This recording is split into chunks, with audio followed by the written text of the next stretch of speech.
Hola, bienvenidos y bienvenidas una semana más a Rendimiento Evolutivo.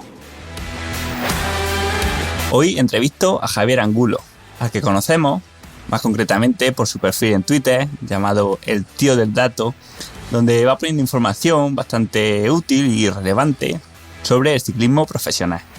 Así que hoy hablaremos obviamente de análisis de datos y de cómo utiliza estos, por ejemplo, en su análisis del deporte profesional y más concretamente del ciclismo.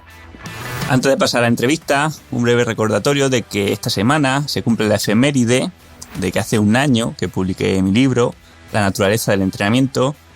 En este año la verdad que la acogida no ha podido ser mejor. Llevamos un año entero siendo el libro más vendido en la categoría de ciclismo, a veces también en todos los deportes. Y bueno, el mensaje hoy es doble. Por un lado quería agradeceroslo a todos y todas las que lo habéis comprado y bueno, espero que os haya gustado. Y luego también a los que no, pero quizá os guste el podcast y queréis que siga o por lo menos os entretiene en los viajes, pues bueno, que sepáis que una buena forma de poder ayudar al podcast y que siga siendo posible, pues puede ser regalarlo a algún amigo, amiga, compañero de grupeta o cualquier persona a la que creáis que le puede servir. También deciros que a partir de septiembre aproximadamente, si todo va bien, estará disponible en inglés. Pues muchas gracias y así vamos con el episodio.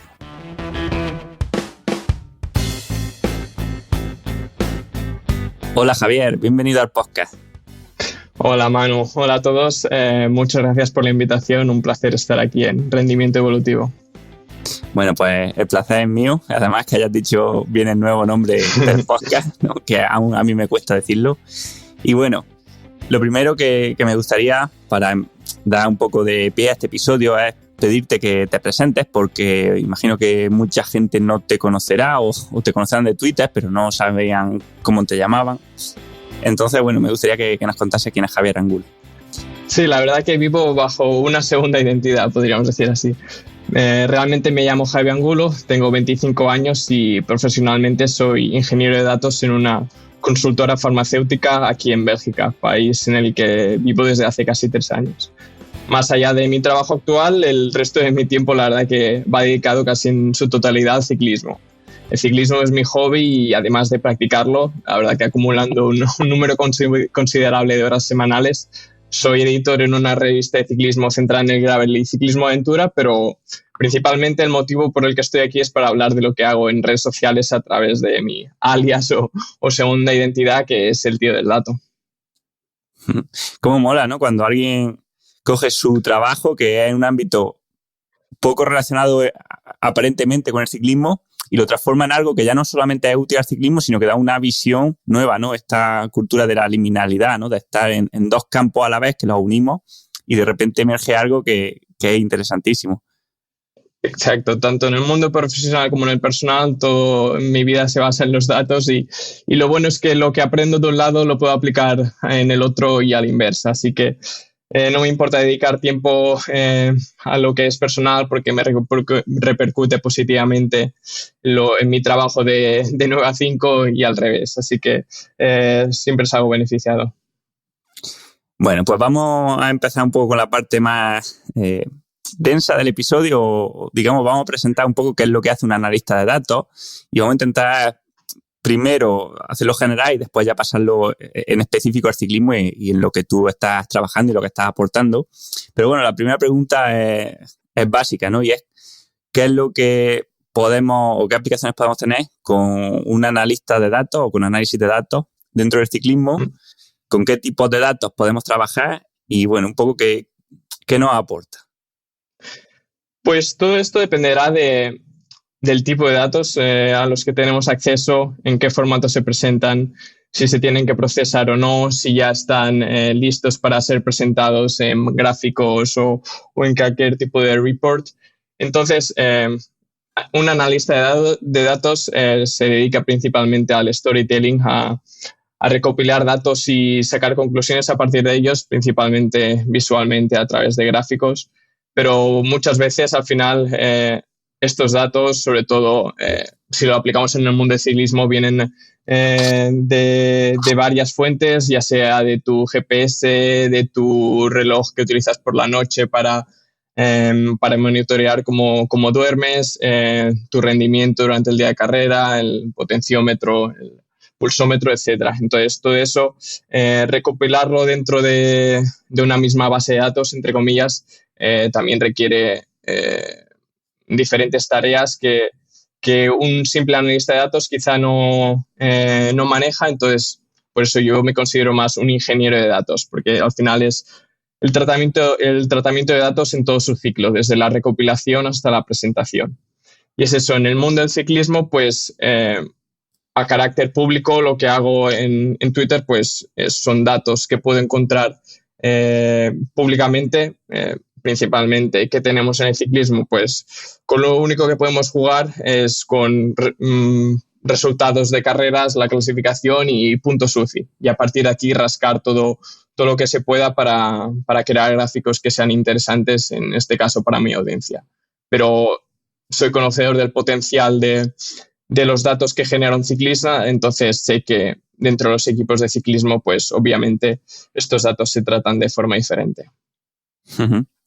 Exactamente. Al final es una figura que va cogiendo peso en todos los deportes, ¿no? Yo creo que en el fútbol, por ejemplo, o en el baloncesto hay mucha más cultura de este analista de datos. En el ciclismo aún nos falta, ¿no? Y de hecho, como hablábamos antes, a veces en el ciclismo se llama análisis de datos a cosas que no son análisis directamente, ¿no? Sino que nos quedamos, digamos, con la parte superficial, lo que es el mero dato, ¿no? Pero como tú decías, el dato al final o el análisis de datos hace un storytelling, ¿no? El ir desde lo que sería el dato a la información y después de la información al conocimiento, ¿no? Es como construir a partir de, porque ¿no? Números o datos tenemos muchos, pero es ponerle un significado, ¿no? Que quizás es la parte más dura o más difícil de tu trabajo. Exacto. Realmente un analista de datos también se puede definir como un traductor, porque al final lo que haces es traducir los datos a lenguaje humano, como si dijéramos, para intentar transmitir la información que contiene. Sí que es verdad que dentro de un equipo de ciclismo, pues hay mucha gente que maneja datos. El entrenador maneja los datos de entrenamiento de los ciclistas, el director deportivo está constantemente en contacto con los datos, el nutricionista también necesita datos para saber el consumo calórico, para definir el menú de esa noche, dijéramos. Pero no hay, a día de hoy, hay pocos equipos que tengan un experto en datos que pueda sacar provecho a toda esa información generada 24/7 por el corredor. Uh-huh. Exactamente. De todos los datos con los que podemos trabajar en ciclismo, ¿cuáles consideras que pueden ser más útiles de cara a un director o un equipo? Pues ya te digo, como para bien o para mal, la gran mayoría de esos datos son a puerta cerrada, son privados. Los equipos no lo hacen públicos como es entendible. Pero bueno, ya te digo, como he comentado en la introducción, yo practico ciclismo yo mismo y sé del potencial de cómo aprovechar los datos generados por el potenciómetro, por ejemplo, lo que podemos encontrar en WKO, la curva de potencia, pues es eso que yo me hago manualmente, dijéramos, con el programa de visualización de datos que suelo utilizar. Entonces sé del potencial, porque sí que es verdad que todas estas soluciones como WKO abastecen la mayoría de requerimientos de los equipos, pero hay otros que tienen necesidades específicas. Entonces, ser capaz de dar respuesta a esas necesidades, yo creo que es una ventaja para cualquier persona que se quiera involucrar en esta industria. Pero ya te digo, a día de hoy solo tengo acceso a lo que hay público ahí fuera, ¿no? Obviamente Pro Cycling Stats, First Cycling, páginas de estas, y aunque sí que yo tengo mi base de datos propia, pues lo que he ido recopilando durante todos estos años desde que empecé, pues sí que es verdad que llegamos a un límite, pero como ya he dicho, intento sacar provecho de sacar el máximo de todos esos datos. Uh-huh. Ahora mismo tú dirías que el cuello de botella dentro del ciclismo profesional en cuanto al análisis de datos puede estar en la capacidad de recolectar estos datos o en la capacidad de alguien que los que los procese, que los entiende, que los traduzca, como tú has dicho antes. Estos datos, se generan desde hace años y sí que luego poco a poco fue apareciendo el concepto de los marginal gains del Sky, el actual Ineos, y la verdad que es el equipo que trabaja más en ese sentido. Si miras su página web, tiene una docena de staff dedicado exclusivamente a performance.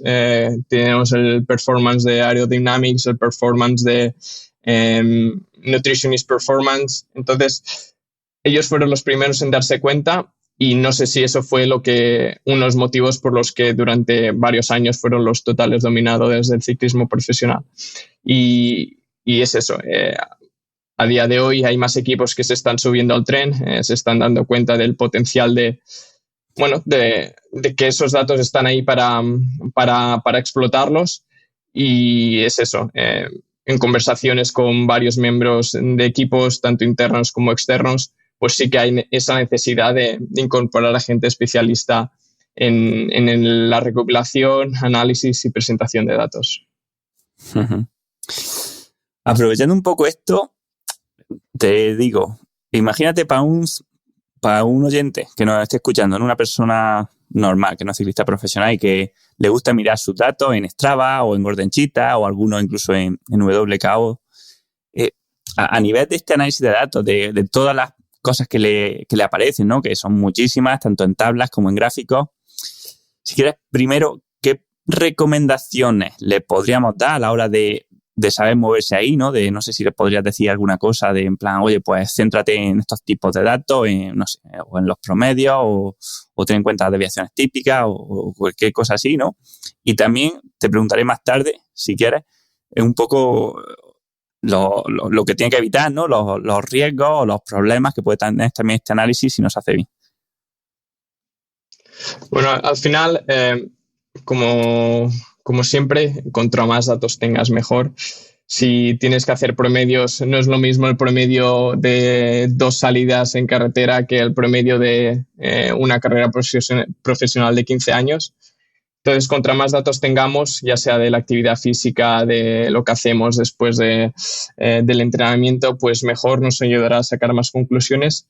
Y más allá de esto, pues, es decir, yo no soy, mi background no es en fisiología, no es en ciencias del deporte. Como te digo, yo soy un apasionado de los datos, pero yo vengo de una variante más técnica. Entonces, en este sentido, no me voy a meter en el papel de un head performance de un equipo, de un entrenador de ciclismo, porque ellos son los verdaderos expertos en este sentido. Ya pensándolo de cara a un oyente normal, ¿no? Que le guste analizar sus datos, ¿no? Por ejemplo, de las salidas, sus datos por un lado, de potencia, ¿no? De frecuencia cardíaca, con Strava, con Training Peaks, con Gordenchita, con WKO, pero incluso también sus datos de, no sé, velocidades medias, de tiempo en los puertos, etcétera. O sea, ¿qué podríamos recomendarle de cara, por un lado, a interpretar bien estos datos, ¿no? Y hacer estos análisis propios de forma correcta? O sea, me refiero a que le podríamos decir oye, fíjate más en estas tendencias, o fíjate más en datos agregados, más que en datos aislados, o cosas así, ¿no? Tips que, por ejemplo, tú utilices también para tu análisis, ¿no? De tu ruta o de tu propio entrenamiento. Y también qué problemas o qué riesgos hay si no se hace bien, ¿no? De, oye, no sé, por ejemplo, ten cuidado con no tomar decisiones basadas en datos aislados de un parámetro, ¿no? No sé, me invento. Pues al final, como tú bien dices, se trata de contextualizarlo todo, saber en qué posición nos encontramos, saber qué nos diferencia a nosotros como ciclistas aficionados de otros ciclistas y de los profesionales. Entonces, marcarnos metas en base a nuestros límites. Alguien con 2 dedos de frente sabe que fisiológicamente tiene unos límites, entonces no se trata de intentar imitar la carga de trabajo de los profesionales, porque primero, fisiológicamente estamos limitados respecto a ellos, y luego también, obviamente, ellos, además de la carga de trabajo, pues el resto del día lo pueden pasar recuperando, mientras que nosotros tenemos nuestro trabajo. Entonces, es eso, encontrar nuestros límites y luego, pues, como tú dices, siempre buscar análisis en base a datos agregados, no dejarnos guiar por si un día hice este test de 5 minutos, entonces eso quiere decir que al 100% seguro mi umbral ha aumentado, pasito a pasito, pero ya te digo, yo esto lo digo desde el punto de vista de un ciclismo, de un aficionado al ciclismo más, sin saber, sin tener los conocimientos de que un Head of Performance o un entrenador en condiciones te pueda facilitar. Entonces, ya te digo, yo me encanta analizar los datos que genero, pero siempre contextualizados, intentando no compararme con otros porque conozco mis límites, pero aún así yo lo encuentro entretenido, saber que vas mejorando poco a poco, saber que, mira, hoy voy a intentar marcar mi mejor marca en 5 segundos, ver cómo tu curva de potencia evoluciona, ver cómo lo sabes mantener con el tiempo. Entonces, al final, yo creo que el ciclismo, una de las muchas cosas buenas que tiene es que todo está rodeado de datos, entonces podemos sacarle provecho, pero siempre siendo conscientes de nuestros límites.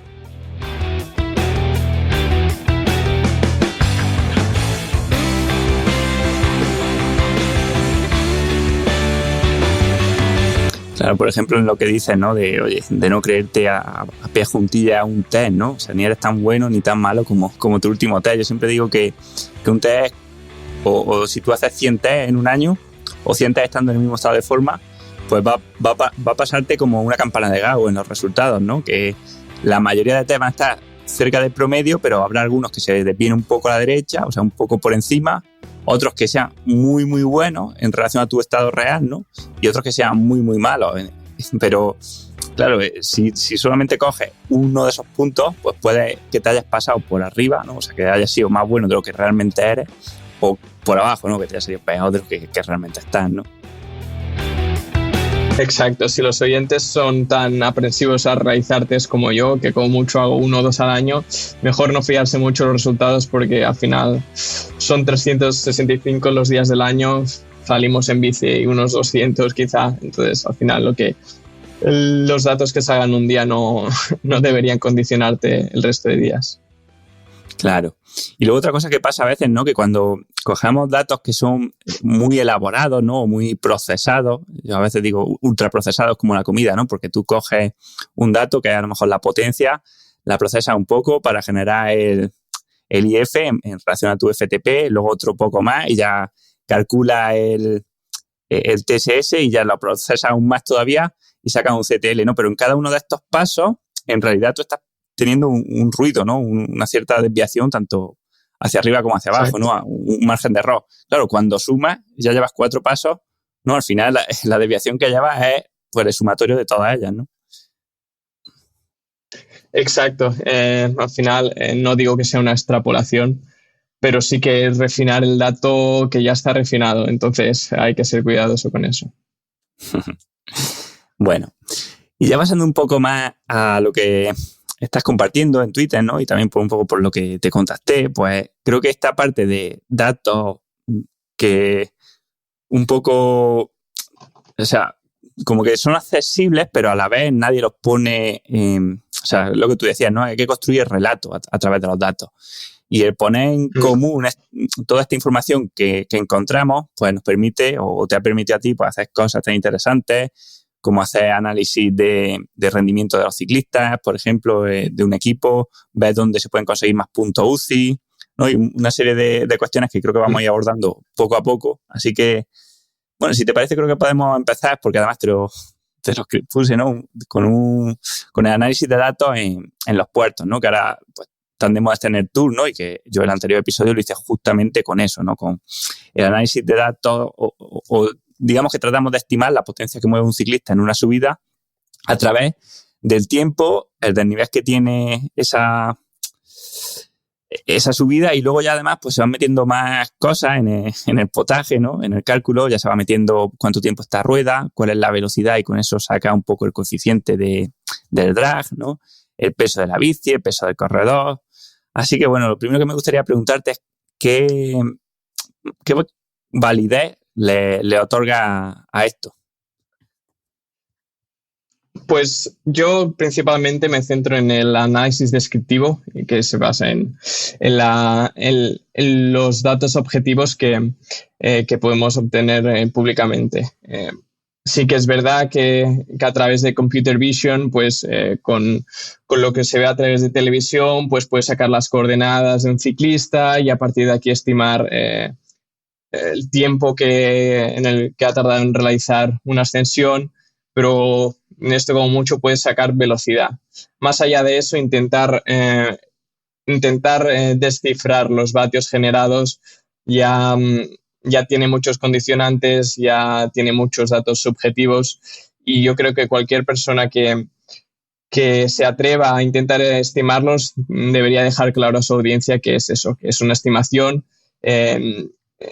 Puede decir la fórmula que ha utilizado, las hipótesis que utiliza, ya sea el peso o el viento o el tiempo que ha estado a rueda, como bien tú has dicho, pero sí que tiene que dejar claro que no son datos objetivos, no son datos descriptivos, sino que está haciendo una predicción.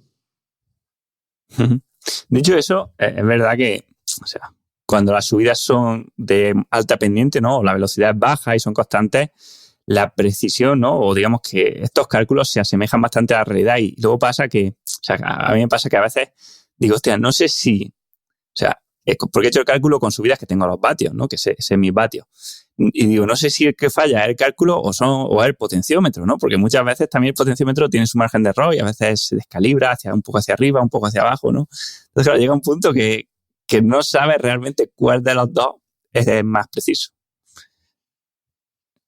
Exacto. Yo vi declaraciones de Vingegaard después de la contrarreloj que no se creía lo que estaba viendo en el GPS, los datos de potencia que estaba moviendo. Y me imagino que esa tarde, esa noche, pues el entrenador de Vingegaard se pasó un buen rato analizando lo que su corredor había generado, porque es verdad que eso no fue ni medio normal, pero así fue.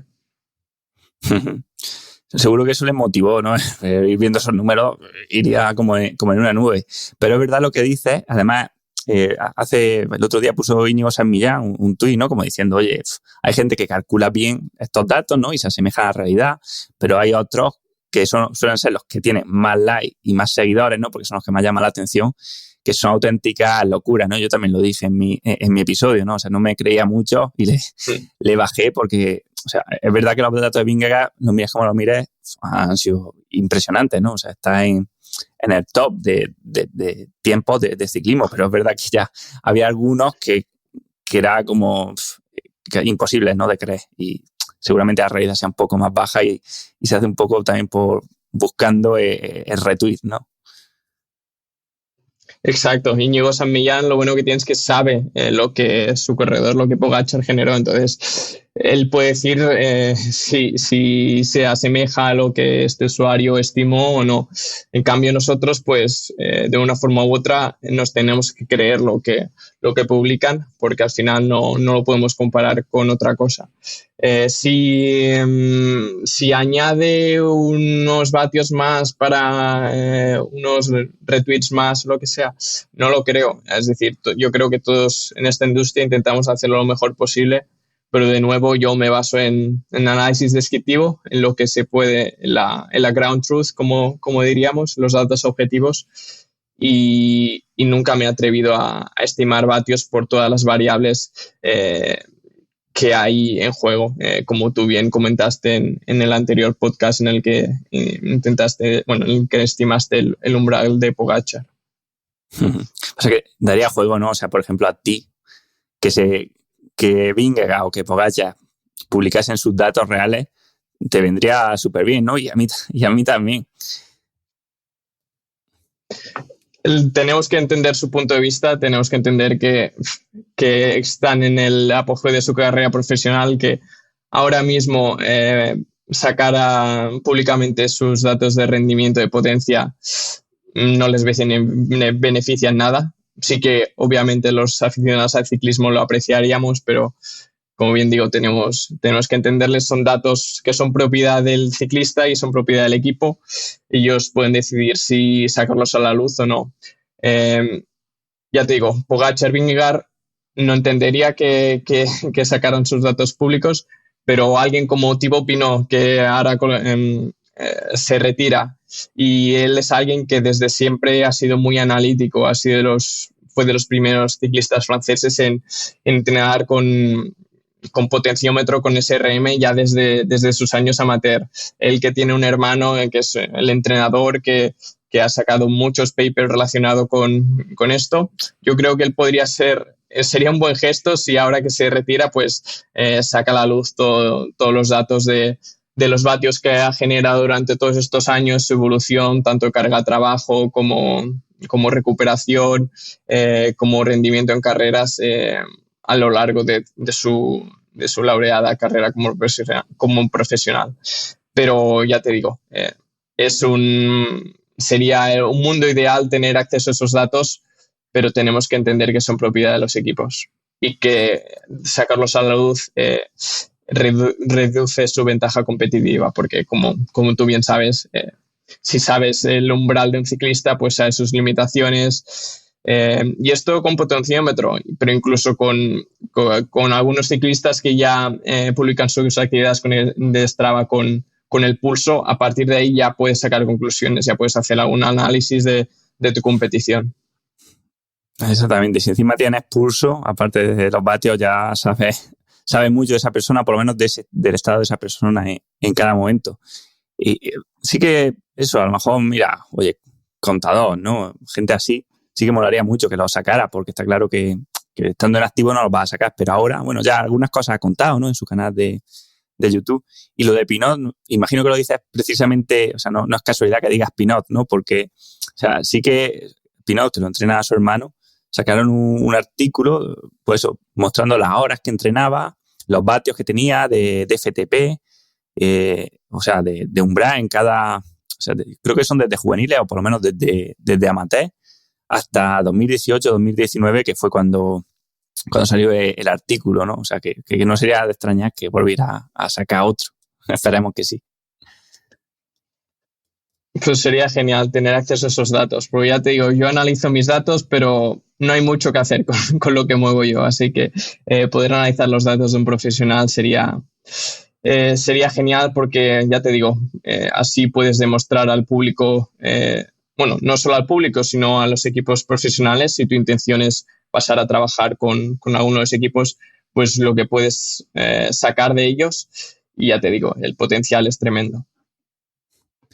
Bueno, y siempre cuando se hacen estas estimaciones siempre se habla de los escaladores, ¿no? Pero parece que no hay una forma de medir a otros corredores como los sprinters, ¿no? O sea, un sprinter es muy difícil estimarlo más allá de saber su potencia máxima, ¿no? O su número de victorias. Sin embargo, tú has ido publicando, pues bueno, a partir de un ranking, ¿no? Que trabajas con él, que se llama Glisco Rating Index. Pues un poco una comparativa de sprinters, que además creo que sale de otros deportes y nos permite pues hacer un ranking de sprinters, ¿no? Un ranking real y saber las probabilidades que tenemos de ganar un día determinado en función de qué otros sprinters hay en el grupo, ¿no? Y en base a eso, pues puedes saber si te renta tirar del pelotón para romper o para pillar una escapada o no. Según las probabilidades que tengas, puedes trabajar más o menos, ¿verdad? Exacto. Yo intenté buscar una manera de cuantificar el nivel, el desempeño de los sprinters en base a los resultados en llegadas masivas, pero siempre teniendo en cuenta el nivel de los contrincantes contra los que uno se enfrenta, porque uno puede conseguir múltiples victorias en carreras de bajo nivel, pero luego no ser capaz de quedar entre los 10 primeros en carreras prestigiosas. Y entonces quería encontrar un sistema de valoración para saber el nivel real de cada corredor. Entonces, ya te digo, como tú bien has mencionado, el nombre es Glisco Rating, pero se basa principalmente en Elo, que es como la versión previa. Este ELO es un sistema de valoración que salió más o menos en los años 50-60 para clasificar el nivel de los jugadores de ajedrez. En ese momento era ajedrez, porque son deportes de 1 contra 1, y se realizaba esta valoración en base a los resultados de los enfrentamientos contra otros jugadores. Partiendo de una valoración base, esta valoración cambia de forma proporcional dependiendo del desempeño de tu rival. Si ganas a alguien con una valoración mucho más alta que la tuya, entonces tu valoración se incrementa notablemente. En cambio, si ganas a un contrincante con una valoración más baja, sí que tu rating aumentará, pero este aumento no será tan considerable. Concretamente, bueno, pues en el lenguaje matemático es una función logística de la diferencia entre la valoración de uno y otro jugador. Entonces, a partir de aquí podemos obtener la probabilidad de cuál es la probabilidad de un jugador para ganar al otro. Sí que es verdad que una de las limitaciones de este sistema es que no tiene en cuenta cómo el jugador ha llegado a obtener esa valoración, porque si nos centramos ya en cómo lo aplico al ciclismo, partiendo de una valoración por defecto que obtienen cada ciclista cuando entra en el juego, entre comillas, el sistema ELO no tiene en cuenta que quizá uno ha llegado a un rating superior con una simple victoria enfrentándose a rivales de alto nivel, mientras que otro ha ido aumentando poco a poco a lo largo de los años en victorias de menor nivel. Bueno, no solo victorias, sino grandes actuaciones contra rivales de menor nivel. Entonces, es donde entró en juego el sistema de valoración Glico, que viene ese nombre por el creador, que es Mark Glickman, que fue creado para solventar estas limitaciones mencionadas del sistema ELO, y además del rating, muestra el rating deviation, que es la RD que muestro en el artículo. Este rating deviation se puede definir como la incertidumbre de la valoración del jugador, y se reduce en cada ocasión en la que un sprinter forma parte de una llegada masiva. Entonces, con el Glico, aparte de la valoración, pues podemos decir cuán fiable es este rating, porque, por ejemplo, si ahora he hecho un vistazo a las valoraciones actuales, en uno de los primeros de la lista está Van der Poel, pero su RD, su incertidumbre es muy alta porque no suele sprintar por su cuenta. Como hemos visto, este Tour ha trabajado para el sprinter del equipo, para Jasper Philipsen, pero sí que es verdad que cuando ha sprintado él por su cuenta, pues sus actuaciones han sido buenas, ya sea victoria o ha quedado por delante de rivales de alto nivel. Entonces yo creo que contextualiza aún más esta valoración, porque sí que es verdad que simplemente poner la etiqueta de un número a un sprinter no lo es todo.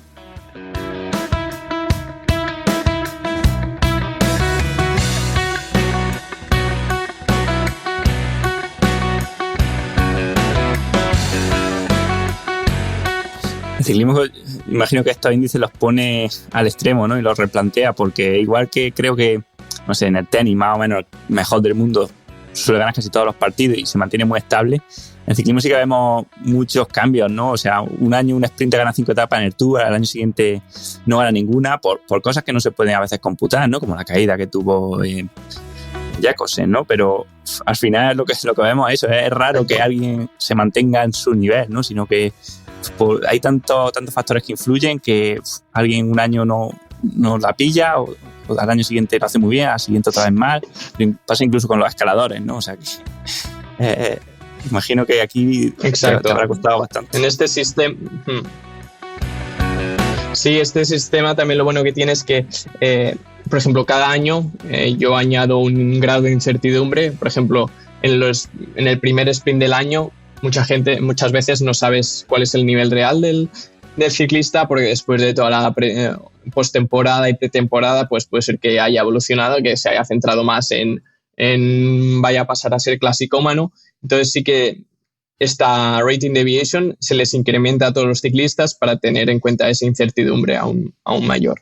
Pero es eso, hay ciclistas más consistentes. Por ejemplo, obviamente después de este Tour se puede decir que Philipsen es ahora mismo el dominador, pero hace unos meses se hablaba de Jacobsen, en el Giro veíamos como Milan iba a ser el nuevo dominador, Entonces, sí que es verdad que todos ellos siguen altos en la lista, pero ya te digo, las dinámicas son complicadas de mantener. Es decir, por ejemplo, ahora mismo Caleb Ewan está abajo porque últimamente no sé qué le pasa, que ni disputa los sprints, empieza a sprintar y luego se frena cuando ve que ya no va a ganar. Pero bueno, ya te digo, son todas estas particularidades del ciclismo que lo hace un deporte tan difícil de explicar, pero que bueno, que tanto nos gusta. Claro, llevamos años, ¿no?, pensando que o llega un ciclista que gana 4 etapas en el Tour, Kittel, luego Sagan, en fin, tantos que parece que van a ser el próximo Cavendish, pero luego no lo soportan.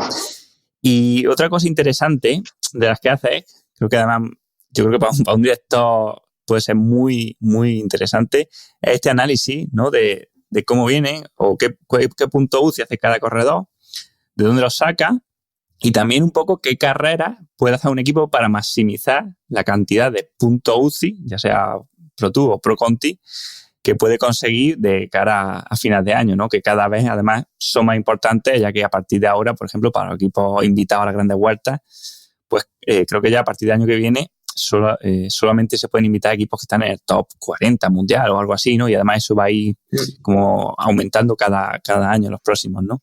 Entonces, bueno, me gustaría preguntarte por esto, ¿no? ¿Cómo lo calculas? ¿Cómo lo haces? Y, por ejemplo, pues ya qué aplicaciones ha tenido o qué datos curiosos has sacado con ello.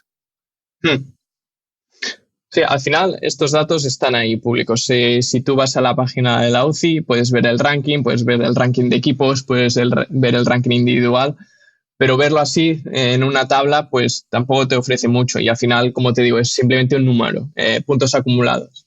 Pero a un equipo le interesa saber cómo se han generado esos puntos. Han sido en carreras World Tour, han sido en carreras Pro Series, han sido en campeonatos nacionales en un país africano. Entonces, han sido en carreras de un día, han sido en carreras por etapas. Entonces, son variables que tú puedes añadir al juego, como tú comentas, para intentar sacar una historia. Entonces, por ejemplo, antes lo estaba mirando y he visto que este año, pues, un equipo como Lotto Destiny, por el tipo de corredores que tiene, el 75% de los puntos que ha obtenido este año ha sido en carreras de un día, mientras que luego está un equipo como Bahrain Victorious, que bueno, ya ha demostrado en este Tour que tiene a muchos vueltómanos como Holanda, Puls, Bilbao. Pues es todo lo contrario, el 75% de esos puntos han venido a partir de carreras por etapas, principalmente en las grandes vueltas.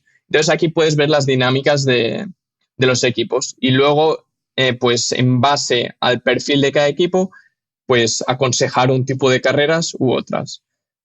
En ese mismo sentido, no todas las carreras son igual de atractivas en la lucha por conseguir puntos UCI, porque tenemos que tener en cuenta la categoría de la competición. Si es World Tour ofrece mucho más puntos, si es carreras por etapas, pues cada día hay puntos en juego, además de la clasificación general.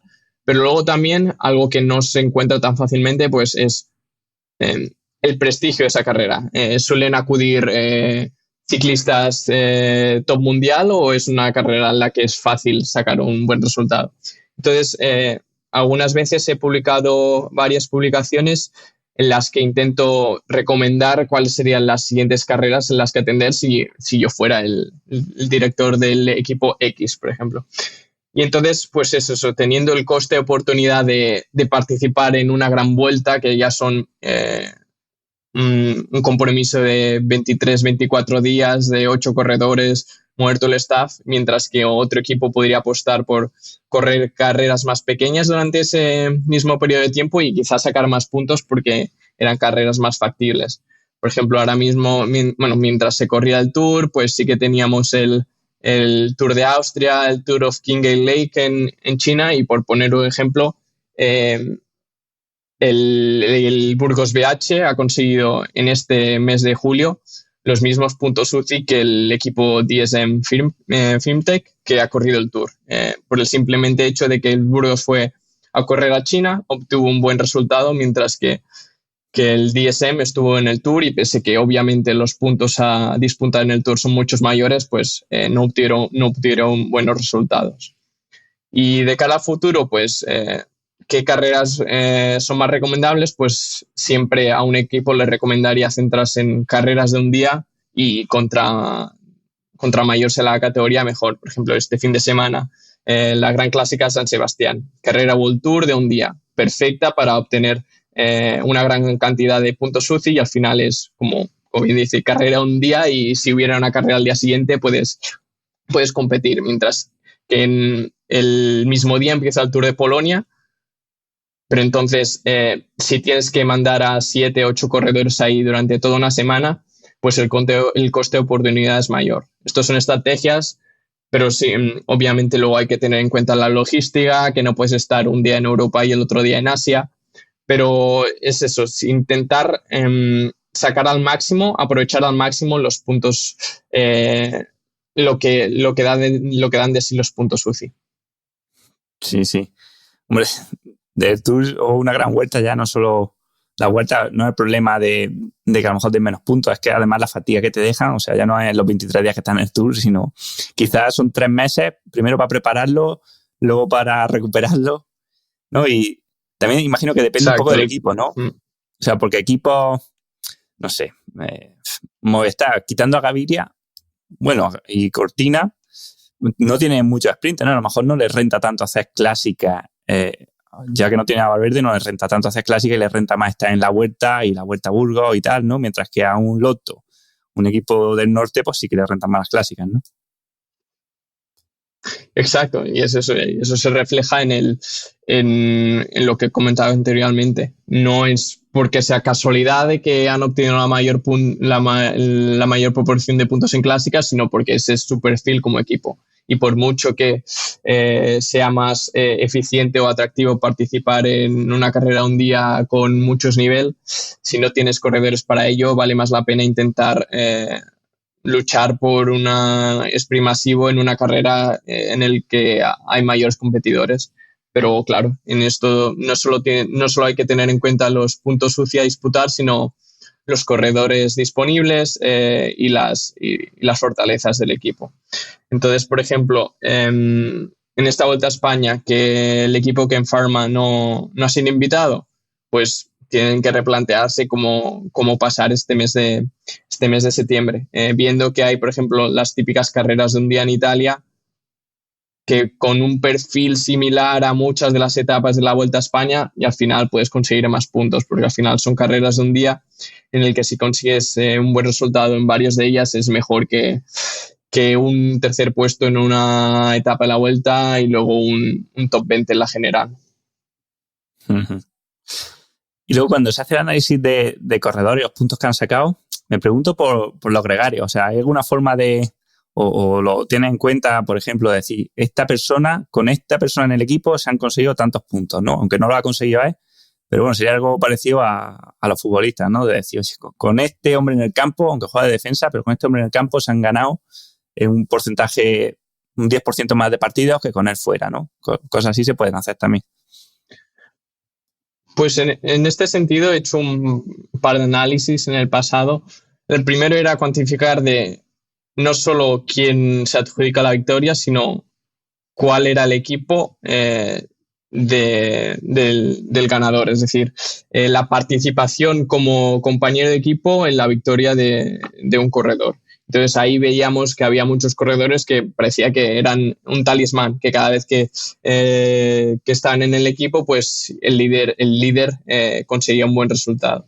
Luego también recientemente más con un análisis técnico que se llama Market Basket Analysis, que bueno, al final como el nombre dice es si yo voy a un supermercado y compro pasta de dientes, ¿cómo de probable es que también compre un cepillo de dientes?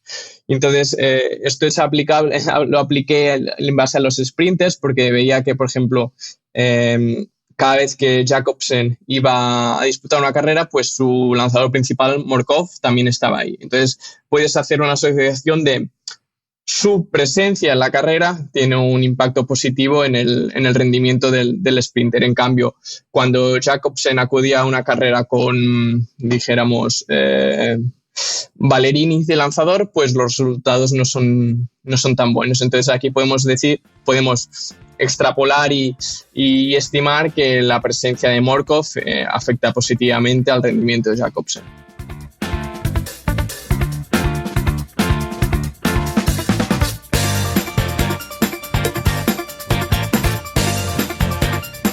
Lo dijo Cavendish, creo que fue. Decía, siempre gana el sprint quien va a quien lanza Morkov. Da igual en un equipo, en otro. Exacto, sí. Es decir, sí que si bien es difícil atribuir éxito a alguien que no gana, casi todos somos conocedores y somos conscientes del peso que tiene Morkov en allá donde va. Bueno, y ya que acaba de terminar el Tour de Francia, de las cosas que has ido viendo, analizando, sacando gráficos, creo que te ha parecido más curioso o más relevante.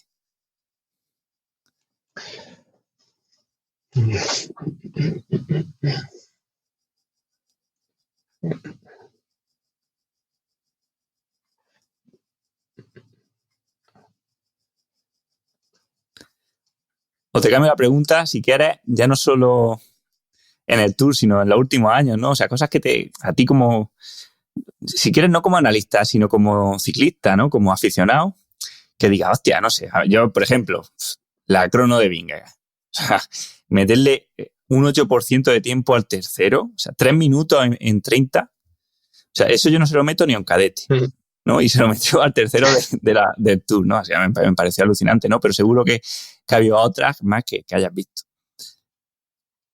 Exacto, como lo que tú comentas, al final, si te dicen el dato 8%, vale, más o menos sabes cuál es la diferencia, pero yo soy de esas personas que pienso, ¿cómo se presenta esto visualmente? Entonces, es eso, esa misma tarde intenté representar visualmente la diferencia de Vingegaard respecto al resto y es eso, al final capta mucho más la atención ver la distancia que había entre la velocidad promedio de Vingegaard, ya no solo con el resto, sino respecto al segundo Pogačar, que incluso él estaba un paso por delante del resto. Al final es lo que digo, los datos están ahí, pero yo soy una persona visual, prefiero ver gráficos que no tablas y me gustaría pensar que a mi audiencia igual. Sí que es verdad que hay veces que intento confeccionar gráficos súper complicados con una técnica que he aprendido recientemente a hacer, luego lo publico o la gente no lo capta o fue mi error por intentar complicar las cosas cuando podría haber hecho simplemente un gráfico de barras, pero siempre intentando, es eso, ver cómo quedaría representado visualmente. Y es eso, son tendencias. Por ejemplo, pienso, recientemente la mayoría de ganadores son jóvenes, entonces pues confeccionas un gráfico de línea viendo la tendencia de, por ejemplo, la edad media de los podios de un Grand Tour y ves que pasas de una edad media de 28 años a principios de los años 2000 a que ahora en la Vuelta 2022 pues la edad media del podio fue de menos de 23 años y medio con Evenepoel, Enric Mas y Ayuso. Entonces es eso, es algo que piensas, ¿será verdad? Y entonces cuando lo visualizas a través de un gráfico pues lo puedes afirmar o no. Sí, eso además lo pusiste en un artículo, ¿no? Como predicciones de aquí a 4 años, ¿no? Que obviamente pues hay muchos factores que no se pueden saber, ¿no? Pero eran como tendencias que ibas viendo y una era, pues oye, pronto los 3 mejores de una gran vuelta van a ser de la clasificación de mejor joven, ¿no? Y incluso como planteando, oye, a lo mejor hay que bajar la edad de mejor joven porque es que Pogačar lo ganó 4 veces, ¿no? O sea, era favoritísimo ya y le quedan todavía 2 años de competir con la clasificación de mejor joven. Ya hay una nueva realidad, ¿no? Y la realidad es que los chavales ya con 22 o 23 años están a nivel top mundial y a lo mejor hay que actuar en consecuencia. Exacto, yo creo que obviamente no lo dirá, pero a Pogačar que le den un maillot blanco, pues quizá no lo valora. Al final, él está acostumbrado ya desde hace 2, 3 años a llevar el maillot amarillo o el color que lleve el líder de la carrera en la que participa. Y es eso, en el artículo propuse de que 25 años es un límite muy permisivo y teniendo en cuenta la tendencia de hoy en día, pues habría que rebajarlo. Al final sí que se puede considerar como una norma, no, esto no se va a poder cambiar, pero igual pasó en el baloncesto, que al final atrasaron la línea de tres porque vieron que al final todos el porcentaje de acierto era demasiado alto, entonces dijimos, bueno, vamos a tirar la línea de tres más hacia atrás y entonces para compensar un poco.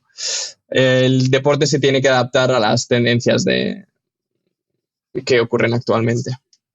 Exactamente, y también un poco al espectáculo, ¿no? Pero en el ciclismo parece que nos cuesta cambiar, ¿no? Como no sé, nos resistimos a cualquier tipo de cambio y claro, si queremos que el deporte sea atractivo, ¿no? Y que tenga gente, ¿qué más da, ¿no? O sea, sinceramente, ¿qué más da si las etapas son un poco más largas, un poco más cortas, ¿no?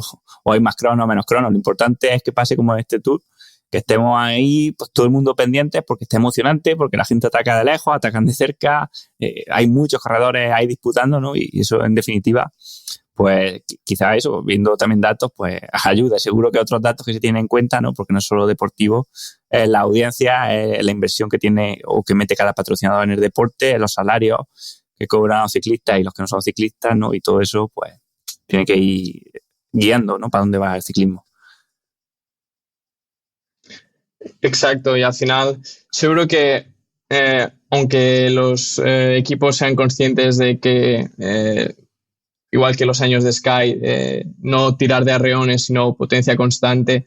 Luego tenemos los ejemplos de Vingegaard y Pogačar, que seguro que son conscientes de que quizá llegan más lejos a un ritmo constante, pero aún así atacan, porque al final ellos no son máquinas, son personas y si se ven con ganas de atacar y más aún con el ánimo de los aficionados, pues lo harán. Y eso quizá contradice los datos que sus entrenadores les recomiendan, pero bueno, eso también es lo bonito de este deporte y de todos los deportes, que es algo humano.